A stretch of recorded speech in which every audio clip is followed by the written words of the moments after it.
Po druhé, vzdelanie má smerovať k plnému rozvoju ľudskej osobnosti a k posilneniu úcty k ľudským právam a základným slobodám.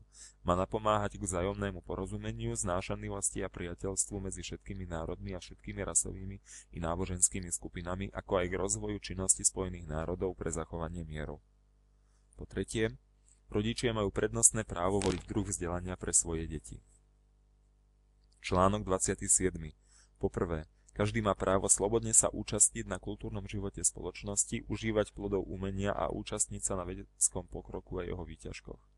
Po druhé, každý má právo na ochranu morálnych a materiálnych záujmov, ktoré vyplývajú z jeho vedeckej, literárnej alebo umeleckej tvorby. Článok 28. Každý má právo na to, aby vládol taký sociálny a medzinárodný poriadok, v ktorom by práva a slobody vyhlásené v tejto deklarácii boli plne uplatnené. Článok 29. Po prvé, každý má povinnosť voči spoločnosti, jedine v nej môže slobodne a plne rozvinúť svoju osobnosť. Po druhé, vo výkone svojich práv a v užívaní svojich slobôd je každý podrobený iba takým obmedzeniam, ktoré stanoví zákon a ktoré slúžia výhradne k zabezpečeniu náležitého uznávania a zachovávania práv a slobôd iných, ako aj k uspokojeniu spravodlivých požiadaviek právnosti, verejného poriadku a obecného blaha v demokratickej spoločnosti. Po tretie, výkon týchto práv a slobôd nesmie byť v žiadnom prípade v rozpore s cieľami a zásadami Spojených národov.